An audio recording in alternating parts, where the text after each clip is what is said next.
I've been with Citi now for 35 years. And I think one of the things, having spent so many years in the industry, is that I have been able to be closely seen them and associated with the crisis and the opportunities that the industry had to offer. There are a number of different lessons which we learned through the crisis. One, clearly, some of the fundamental tenets which we all believed in, for example, that the pricing of assets will be determined more by asset quality than anything else, was totally shaken. That it was no longer just the quality of the asset, but it was the liquidity in the marketplace. The whole correlation which we were starting to believe in, the correlation between Fed funds and LIBOR, suddenly got broken. The whole concept of basis risk was totally fundamentally shaken for that period of time. We suddenly realized that the whole diversification which we talk about, that the asset classes were much more correlated than what we had previously thought about. And there were a lot of other things. The whole concept of risk management, the concept of what is a counterparty risk.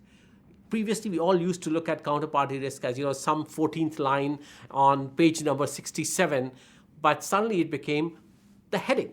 So I think if I start to look at it, the industry has learned a lot from both the opportunities which were there and, of course, the crisis which is there. I think the clients want that the institution they're dealing with, the financial institution they're dealing with, is safe.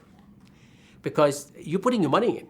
You want that safety. You want that comfort that when you go to night to sleep, you don't have to worry about that tomorrow if I get up and I want to withdraw my money, it will not be there. I think as we start to look at the world, and I think it's not only true for the private banking or the wealth management industry, that what is going to happen in the emerging markets is going to dramatically impact the way the whole structure of the wealth management industry is going to be. If you start to look at the growth rate, not just the mass itself, is predominantly in the international markets.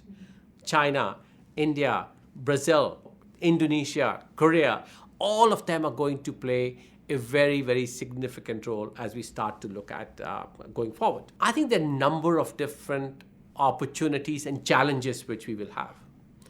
I think opportunities in terms of new wealth being created. If you're sitting in the US or sitting in Mexico or sitting in Russia, how do you participate in that economic growth? And that is where insights come in. That is where development of the product platforms come in. That is where how do you bring these global opportunities in the context of a wealth management solution to a single client?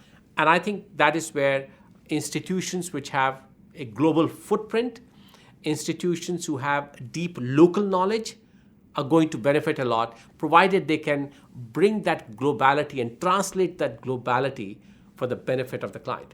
Because you may have all the networks, you may have all the info, but if you can't put them together for the client, it doesn't matter. And I think as we start to continue to look at what are the challenges and the opportunities for the industry are, I think clearly we will need to make sure that we align the interests of the client with the interests of all the players in the wealth management industry. Given that our franchise is so diverse, we can bring in talent from our corporate bank, talent from our consumer bank, talent from our investment bank to come into the wealth management arena so they can give a solution set which is really comprehensive. And I think finally, when it comes down to being able to have values and have culture and the whole suitability, the whole concept of responsible finance, I think that provides a solid foundation on which we can build our business.